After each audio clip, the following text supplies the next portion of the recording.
estimados, dichoso por encontrarme una vez más frente a ustedes en estas disertaciones que he venido denominando problemas del derecho penal venezolano. Quien les habla es el profesor Ángel Serpa Aponte y hoy nos convoca el tema de la acción civil derivada de delito. Pretendo abordar algunos aspectos sustantivos y adjetivos, y estas disertaciones virtuales sobre el derecho penal, derecho procesal penal, el derecho penal constitucional, que semanalmente abordo desde Caracas, Venezuela, la pueden encontrar ustedes en mi canal YouTube, Ángel Serpa Aponte, a los efectos de quien quiera suscribirse al mismo. Bueno, entonces nos encontramos frente al tema de la llamada acción civil derivado de delito. Es decir, si se quiere sinonimizar el asunto, hablaríamos de la llamada acción civil derivada de hecho ilícito. Pero este hecho ilícito tiene una trascendencia importante porque se demarca por la existencia de una responsabilidad penal, o por lo menos por la pretensión que alguien sea sancionado por un hecho que sea típico, culpable, antijurídico y punible. Es decir, un hecho ilícito que se inscribe en la categoría formal de delito. Y recordemos que la expresión de delito aborda la idea de no solamente vincularse, casi en papel cebolla, un hecho que ocurre en la realidad que se circunscribe perfectamente como dos manos que le pertenecen a un mismo cuerpo, a una realidad típica, una descripción legal que se encuentra o en un cuerpo de ilicitud ortodoxa, como por ejemplo el Código Penal en su parte, en su libro segundo o en su libro tercero, el libro segundo que describe los delitos, libro tercero que describe las faltas, o en un cuerpo de ilicitud penal colateral, como por ejemplo la ley contra el secuestro y la extorsión, la ley contra el hurto y robo de vehículos, etc. Entonces, es un hecho ilícito que se inscribe en la categoría delictiva, es decir, hay una aproximación, hay un barniz allí que le imprime el hecho de que sea típico, culpable, antijurídico y punible. Y estas frases, estas palabras que se leen, que se dicen, que los penalistas abordamos de una forma muy breve, ¿verdad? Tiene su significación, porque cuando se dice que es un hecho culpable, es porque se dan las dos variedades de esa culpabilidad, para resumirlo en grado sumo, es decir, o una culpabilidad dolosa, con la palabra intención allí presente en el artículo 61 del Código Penal, o es una culpabilidad culposa por la vía de la negligencia, de la imprudencia, de la impericia. De paso, que la culpabilidad culposa no se encuentra ubicada en una forma de definición extensa en la parte general del Código Penal, es decir, en el libro primero. Se entresaca a partir de la propia parte especial cuando normas tales como el homicidio culposo en el artículo 409 del Código Penal nos habla de que se ha cometido por imprudencia, negligencia o impericia. En el artículo 61 del Código Penal se supone que hay una especie de presunción de culpabilidad dolosa, en el entendido de que todo aquel que comete un delito hay una presunción de que se realiza de forma dolosa, con intención, porque cuando el legislador quiere otro tipo de responsabilidad distinta a la dolosa, pues se toma la molestia de señalarla expresamente, como por ejemplo en el ya mencionado artículo 409 del homicidio culposo, o como por ejemplo el homicidio preterintencional del artículo 410, el homicidio concausal del artículo 408, pero salvo todas estas aproximaciones, se suele entender que aquel que ha cometido un delito lo está cometiendo de forma dolosa, porque hay delitos que no admitirían la posibilidad de una realización culposa. Mal se podría hablar de un hurto culposo, de una estafa culposa, de un secuestro culposo, Mas, sin embargo, si se habla de un homicidio, de unas lesiones, para discernir ese aspecto culpabilístico de si se ha cometido con dolo o se ha cometido con culpa. E inclusive hay delitos contra la propiedad, propiedad cualificada, peculado culposo, por ejemplo, o la llamada legitimación culposa de capitales, bajo el entendido que no solamente los delitos culposos son los delitos que se cometen contra las personas. ¿Y por qué digo esto? Porque de alguna forma el derecho penal niega la llamada responsabilidad objetiva, de la cual pudiera ser muy afín otros ámbitos del derecho, como por ejemplo el derecho civil, el derecho laboral, ¿ok? Entonces, la posibilidad de la llamada responsabilidad objetiva, en la cual aparentemente no se discute la variable culpabilística del asunto, pero en realidad esto es relativo, porque recordemos que lo que afecta a la voluntad, como se suele decir, ¿verdad?, dentro de la teoría de las obligaciones, es el llamado error, dolo y violencia. Entonces, de alguna forma, el análisis de este aspecto, del aspecto de la voluntad, ha de estar presente en el establecimiento de una responsabilidad civil derivado de delito. Por otra parte, cuando se habla de una responsabilidad civil derivada de delito, es porque, en primer lugar, esa perspectiva formal está allí bien precisada, sino solamente un problema de decir que la responsabilidad no es contractual, porque no es como consecuencia de un incumplimiento contractual, sino que se deriva a esa obligación en otra fuente, digamos, de contenido patrimonial, que es el llamado hecho ilícito, pero hay hechos ilícitos que no son delictivos. Oye, alguien choca a otro, ¿verdad? Por un manejo imprudente en una autopista, en una vía. Bueno, no hay ningún tipo de perjuicio contra las personas. Entonces, bueno, pero hay un hecho ilícito que deriva, que exige una respuesta.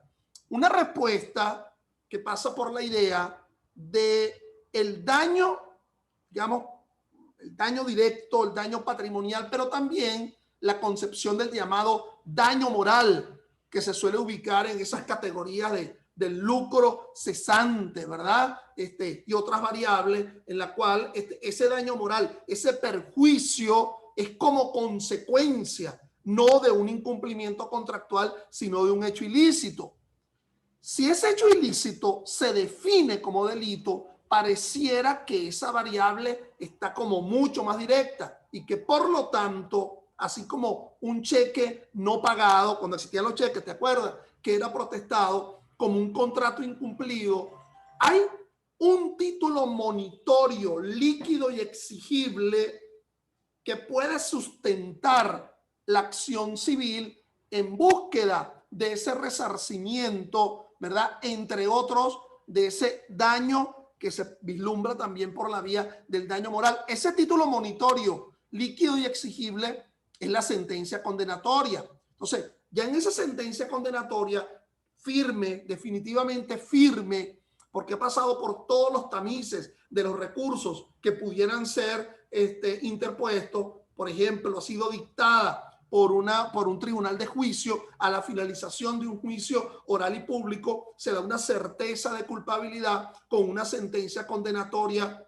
Las pruebas demuestran tanto el hecho, aspecto objetivo del delito, la causación, como el aspecto subjetivo, la culpabilidad. No hay duda, certeza de culpabilidad, lo cual es exigido por el 8 del Código Orgánico Procesal Penal cuando me habla de la llamada presunción de inocencia, hasta que no se establezca la culpabilidad, con lo cual ya no solamente es una probanza del hecho, aspecto objetivo, sino del aspecto subjetivo culpabilístico. Eso fue apelado y la Corte de Apelaciones lo ha confirmado. Esa Corte de Apelaciones que se supone analiza el mal o el buen uso del derecho por parte del tribunal de primera instancia, bajo aquella concepción de que la alzada conoce solamente derecho. Pero es que además, para confirmar ese buen uso del derecho de esa sentencia condenatoria, se intentó el recurso de casación y la sala de casación Penal confirma esa sentencia condenatoria, es decir, ratifica esa sentencia condenatoria como título monitorio, líquido, exigible, que valida, que sustenta, que prueba una demanda por la búsqueda de una acción civil.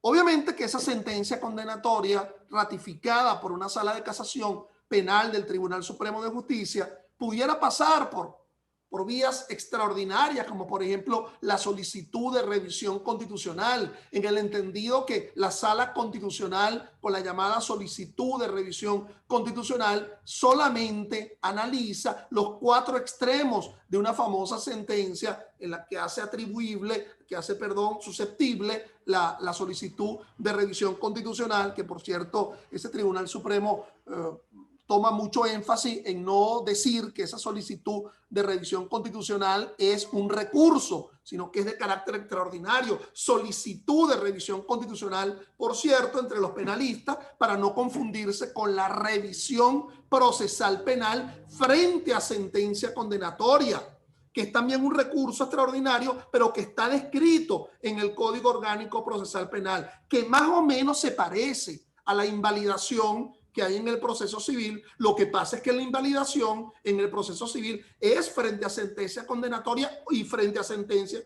absolutoria, pero la revisión procesal penal, es solamente frente a sentencia condenatoria cuando se verifica con posterioridad lo injusto de esa sentencia condenatoria, es decir, hechos sobrevenidos, pruebas no conocidas, no por una razón de carácter constitucional.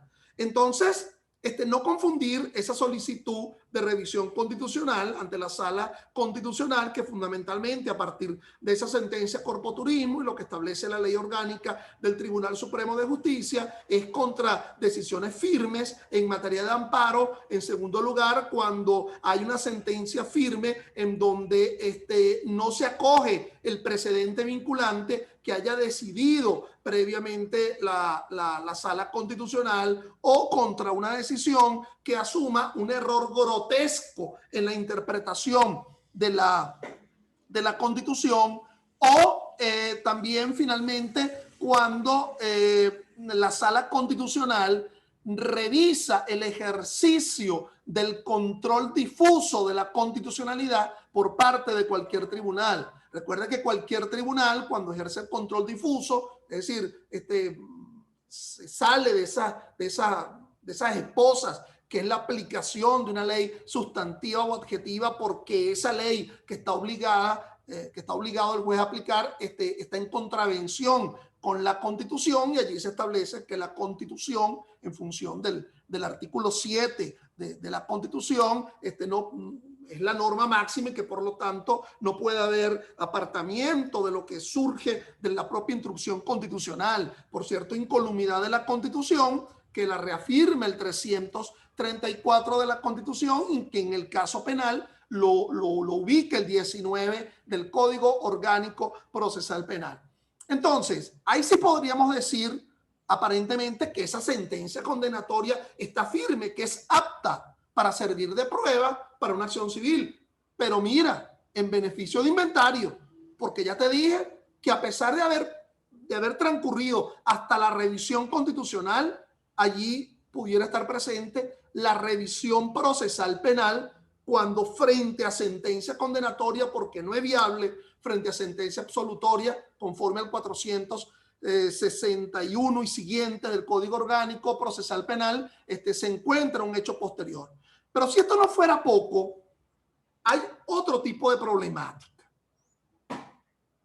Imaginémonos que la sentencia condenatoria surge de la admisión de los hechos.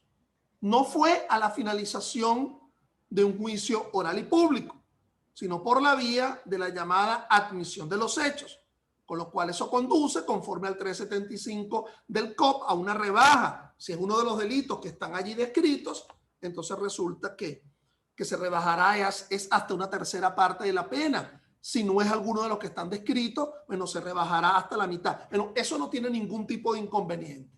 Tiene igual dimensión esa sentencia condenatoria que se obtuvo, no fue por la vía de la probanza en un juicio oral y público, sino por la admisión de los hechos. ¿Por qué? Porque cuando hablamos de la acción civil, ya no estaríamos hablando del cuestionamiento del aspecto objetivo de la participación, de la responsabilidad. Lo que estaríamos hablando es el efecto de daño, de perjuicio patrimonial y moral que se ha generado frente a un hecho francamente comprobado y una participación absolutamente demostrada. Nos quedaría un tercer elemento, que sería el acuerdo reparatorio. Cuidado con esto, porque en el acuerdo reparatorio frente a los dos tipos de delitos por los cuales es posible, uno, el acuerdo reparatorio frente a delitos culposos contra la persona desde el homicidio para abajo, ¿ok? Homicidio culposo para abajo. Hablar de lesiones gravísimas culposas, lesiones graves, lesiones leves, en fin.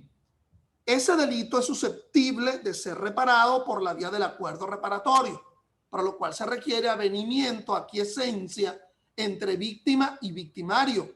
A pesar de que se le solicita opinión al fiscal del Ministerio Público, el fiscal del Ministerio Público podría no dar su aquiescencia frente a ese acuerdo reparatorio porque considera que el delito no es uno de los delitos reparables, ¿ok? Pero sin embargo el juez no está vinculado.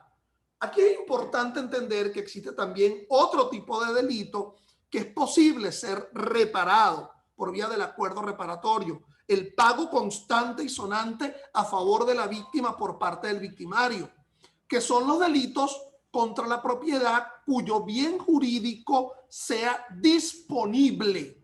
Lo establece el 41 del Código Orgánico Procesal Penal. Es decir, no podría ser el secuestro porque es un delito pluriofensivo que no solamente estaría afectando propiedad, sino libertad ambulatoria, lo cual no es disponible. No podría ser la extorsión, pero sí podría ser el hurto. El robo no podría ser porque se está afectando propiedad, pero también libertad, integridad corporal. Por ejemplo, los delitos tributarios, expresamente el Código Orgánico Tributario establece la modalidad del acuerdo reparatorio para solventar. ¿Y cuál es el pequeño detalle?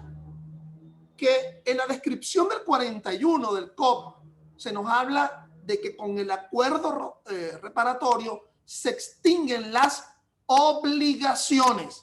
Se incorpora una neta palabra, una neta frase de derecho civil. Entonces, el tema de las obligaciones, por ahí ha de entenderse que cuando se da el acuerdo reparatorio, se está extinguiendo tanto la obligación penal como la obligación civil. Y quien se adscriba a suscribir un acuerdo reparatorio y lo pague en consecuencia, el monto del acuerdo reparatorio, ha de entender que está asumiendo también el pago de la obligación civil. Claro que aquí nos vendría el gran problema, que no solamente está presente en el acuerdo reparatorio, sino que está presente en 200 años o 300 años o miles de años en el ámbito civil, que cómo se mide el daño moral. Es decir, este problema está allí presente, ¿ok? La cuantificación para no caer en una categoría discrecional del asunto, la llamada objetivización de la reparación civil. Entonces, claro que es un tema que viene desde el viejo derecho romano, que va y viene, que es un tema medular, que es un tema crucial, que es un tema sobre la cual se están cambiando criterios, no solamente en el ámbito instrumental, procedimental, de cómo se escoge el monto por la vía de la ejecutivización, la llamada ejecución forzada o forzosa una vez que se dicta una sentencia condenatoria, sino los parámetros de estimación. Es un tema que va y viene, es un tema no sencillo, es un tema que si no es sencillo en el ámbito civil propiamente dicho, menos sencillo será en el ámbito del abordaje penal cuando ya se está incorporando una temática que es el pago de las obligaciones por el acuerdo reparatorio. Pero además de esto, nos vamos a encontrar con otro problema, que es la bifurcación de el procedimiento a adoptar, la incidencia para la reclamación de la acción civil a partir del delito. Con lo cual, no existe una obligatoriedad legal para la escogencia de si en esta oficina o es en la otra. Es decir, frente al título monitorio, que es una sentencia condenatoria, pues se pudiera intentar la acción civil conforme al procedimiento que establece el procedimiento especial que establecen los artículos 420 y siguientes del Código Orgánico Procesal Penal en sede penal ante el tribunal de juicio, ¿ok? Ante el tribunal de juicio, el mismo tribunal de juicio del cual se derivó la sentencia condenatoria, que se supone que esa sentencia condenatoria fue por un análisis de la prueba. Y con lo cual, uno también sería la pregunta, ¿qué pasa si la sentencia condenatoria surgió por la vía de la admisión de los hechos ante un tribunal de control? Le correspondería a dicho tribunal de control, mi humilde criterio es que le correspondería necesariamente es a un tribunal de juicio, aunque la sentencia condenatoria surgió por la vía de la admisión de los hechos ante un tribunal de control, por la simple razón que conforme al 312 del Código Orgánico Procesal Penal en su parte final, al único tribunal que le corresponde el debate probatorio es al tribunal de juicio, y precisamente la estimación del monto a reparar surge a partir de pruebas. Pero ¿qué pasa, profesor? Ya las pruebas no trabajaron para poder establecer la responsabilidad de si el hecho se cometió. No, las pruebas trabajaron para establecer si el hecho se cometió y la responsabilidad desde el punto de vista penal. Pero ahora son las pruebas, ¿verdad?, para poder determinar el monto, el quantum de la acción civil. Y si es un tema de pruebas, eso le corresponde exclusivamente a un tribunal de juicio. Pero, profesor, no necesariamente ha de darse una finalidad, digamos, contenciosa, porque lo primero sería la posibilidad de la estimación, ¿verdad?, o de la intimación con miras a una conciliación. Bueno, pero si no se pudo dar esa fase dentro de esa acción civil, pasaríamos a una fase, digamos, contenciosa, probatoria del asunto, y eso le debe corresponder necesariamente al juez de juicio por lo que establece el 312. Eso si escogemos la vía penal, porque nada obliga a irnos exclusivamente por la vía penal, es decir, la acción civil conforme al procedimiento especial del 420. Pudiéramos adoptar el escoger en lugar, como se dice aquí en Caracas, ¿verdad?, del Palacio de Justicia, esquina Cruz Verde, nos vamos para Pajarito, pues, o nos vamos para Plaza Caracas. Es decir, nos vamos a los tribunales civiles, escoger la vía del tribunal civil, ya teniendo ese título monitorio, esa sentencia condenatoria, bien sea por la vía de la admisión de los hechos o por la vía de la certeza de la culpabilidad a la finalización del juicio oral y público. Y si esto no complicara más el asunto, recordemos los penalistas que me están viendo, que también se puede llegar a una sentencia condenatoria por el incumplimiento de alternativas a la prosecución del proceso. Es decir, incumplimiento del acuerdo reparatorio, deriva una sentencia condenatoria, incumplimiento de la suspensión condicional del proceso, como lo establece el 46, 47 del Código Orgánico, en el caso de la suspensión, y en el caso del incumplimiento del acuerdo reparatorio, por la vía del 42 del Código Orgánico Procesal Penal. De allí se deriva una sentencia condenatoria que igual tiene la aptitud para sustentar esa acción civil derivada de hecho ilícito penal. Entonces, bueno, como se ve, el tema es álgido, el tema evidentemente que no puede despacharse en los 40 minutos de una disertación, y que ya los estoy invitando una vez a los que estén acá, ¿verdad?, para con las mismas coordenadas continuar cuando concluya estos primeros 40 minutos iniciales, porque el tema tiene sus aristas. Entonces, fíjense, yo lo primero que recomiendo frente a este tema de la responsabilidad civil son 3 trabajos, ¿ok?, derivado de hecho ilícito. Uno, un trabajo portentoso, importante, un ensayo del profesor Máximo Febres hizo dentro del libro Temas de Derecho Penal, libro homenaje al doctor Tulio Chozone, que publicó el Tribunal Supremo en el año 2003, ¿ok? Que se denomina la responsabilidad civil derivada de delito, una visión procesal. Yo, disculpen, voy a leer tan extenso párrafo del doctor Febres, ¿verdad? Dentro de este libro, porque yo creo que este párrafo encierra parte del asunto.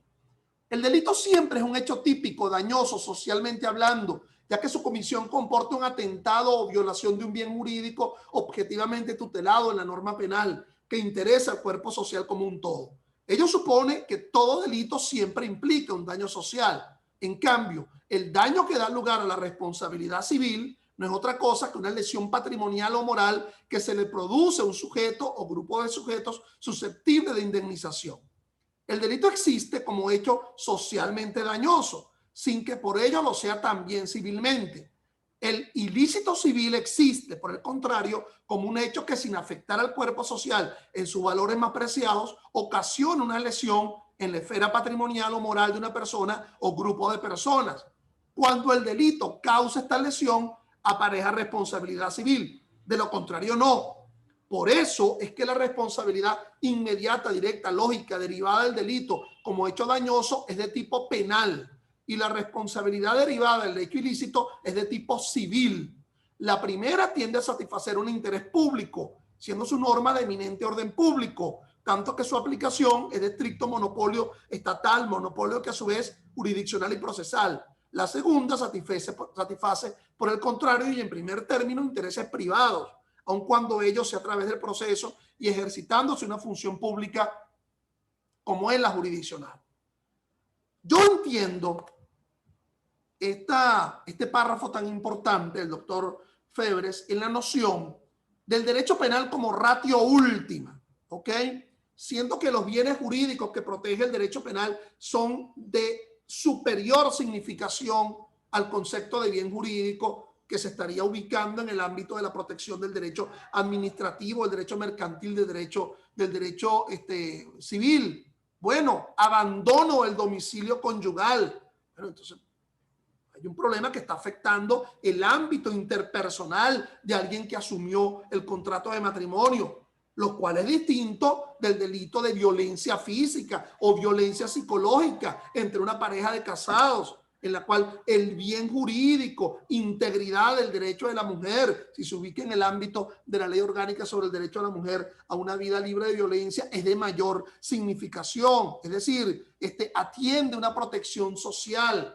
Allí está la Constitución estableciendo un elenco de derechos y de garantías que son protegidas por ratio último por el derecho penal. Entonces, una significación del bien jurídico que se protege, ¿verdad? Para poder adoptar la llamada acción civil derivado del delito. Pero muy importante es que esa acción civil derivada del delito ya ha pasado por el tamiz del establecimiento de una responsabilidad penal que no es poca cosa. Es decir, la exigencia del cumplimiento de garantía, el juicio de imputación objetiva en el nivel de la causación de la causa con respecto al resultado, el analizar si se tiene un dominio del riesgo, el disvalor de la acción con respecto a ese resultado. Es decir, todo para sustentar definitivamente que existe una causa ahora para asumir la acción civil. Pero es que esto además ya trasciende al simple ámbito de las consideraciones civiles de viejo cuño, del viejo derecho romano expresado por la teoría de las obligaciones, hermanos Massot, y todo este concepto a partir del Código Civil francés, ¿verdad?, de comienzos del siglo XIX, sino que ya tiene una raigambre constitucional, sobre todo en normas como el artículo 30 de la Constitución, que obliga a la sanción y la resarción. Se dice que en la potestad pública para sancionar y resarcir frente a la comisión de delitos. Bueno, dicho ello, debo también recomendar dos trabajos muy importantes sobre el tema. Uno, un ensayo de la doctora María Inmaculada Pérez Dupuy en el mismo libro que había mencionado con anterioridad, temas penales, que se llama El procedimiento de la reparación del daño y la indemnización de perjuicio a las víctimas del delito. Por cierto, procedimiento especial concebido en el Código Orgánico Procesal Penal, que también trata admirablemente la doctora Magali Vázquez González en su tesis doctoral en la Universidad Católica Andrés Bello, que se llama Procedimientos Penales Especiales, uno de los cuales es el procedimiento por la acción civil derivado de hecho ilícito. Esta es la norma pivotal, el artículo 30 de la Constitución, que en su parte final, ella nos dice, el Estado tendrá la obligación de indemnizar integralmente a la víctima de violaciones de los derechos humanos que le sean imputables o a sus derechohabientes, incluido el pago de daños y perjuicios. Y en su parte infine nos dice, el Estado protegerá a la víctima de delitos comunes y procurará que los culpables reparen los daños causados. Por lo tanto, esto de, oye, ¿por qué se llama derecho penal, derecho criminal? Si es la víctima quien es ofendido por el delito, esto debería llamarse más bien derecho victimal. Bueno, de alguna forma ya te está respondiendo, ¿verdad? La propia Constitución sobre la necesidad de la reparación, resarción y sanción. Ya el derecho penal no se vislumbra solamente como un derecho netamente sancionatorio, sino un derecho, bueno, de resarción. Uno habla de derecho resartivo o resarcivo. Algunos mencionan este concepto, este carácter un tanto utilitario, ¿verdad? En la cual grandes autores, como por ejemplo Alberto Binder, grandes procesalistas penales en estos últimos años, 2020, 2021, en más de algunos de sus escritos y disertaciones, lo hemos escuchado, indicando que lo que debería llegarse es que todos los delitos culposos se vuelvan, es decir, circunstancias que sean de resarción civil exclusivamente. Es decir, que la llamada despenalización de los delitos culposos en sentido global, para asumiendo solamente la búsqueda de una resarción de carácter civil. Por cierto, que este carácter de los delitos culposos, que uno entiende delitos culposos contra las personas y que están ubicados en el Código Penal, porque por ejemplo otras leyes que tratan delitos como por ejemplo la ley contra el secuestro y la extorsión, cuando habla de homicidio en ocasión de secuestro, o como por ejemplo la ley orgánica sobre el derecho a la mujer a una vida libre de violencia, cuando me habla de violencia física y el femicidio, la inducción o la ayuda al suicidio de mujer, como por ejemplo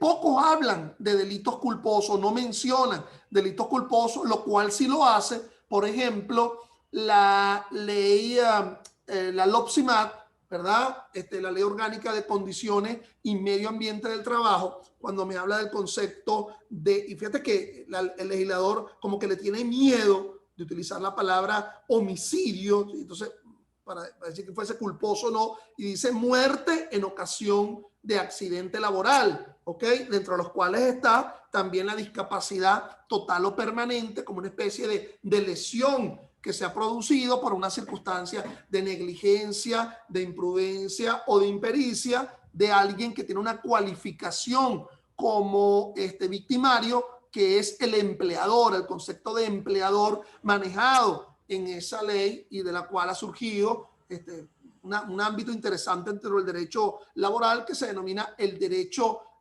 penal laboral o el derecho laboral penal, que hay un libro interesante del magistrado Jorge Rosell, que yo los invito sobre el tema.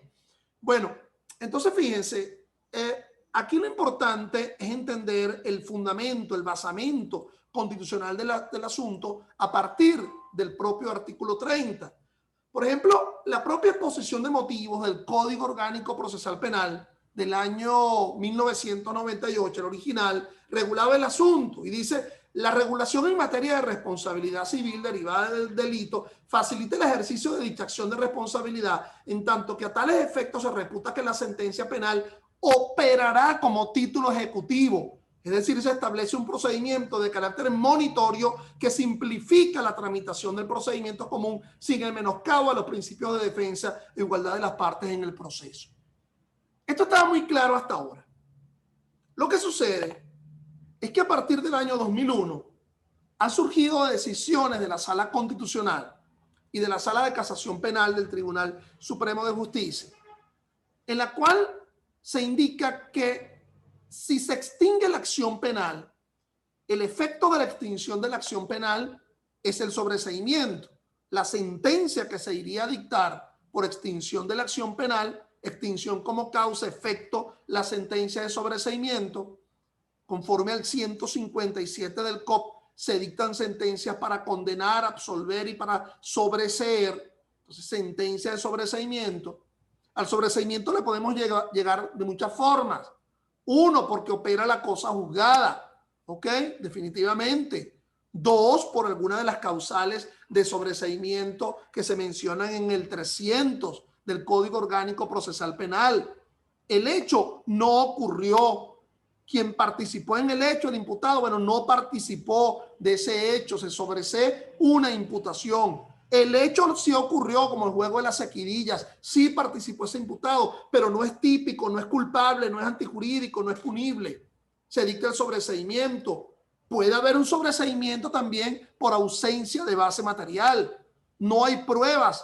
Dice, a pesar de la certeza que pudiera tener el fiscal, bueno, no existe una base material para poder ir a un juicio, pero hay un sobreseimiento que es muy interesante, que es el sobreseimiento que se deriva de la extinción de la acción penal por prescripción.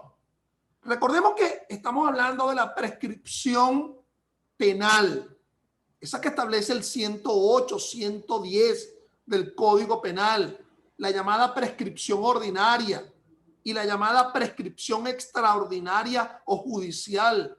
Cuando se interrumpe la prescripción ordinaria, nacería la llamada prescripción extraordinaria, y esa prescripción extraordinaria dura lo que dura la prescripción ordinaria más la mitad. Por si esto no fuera poco, nos encontramos con una tercera prescripción, que es la prescripción de la pena.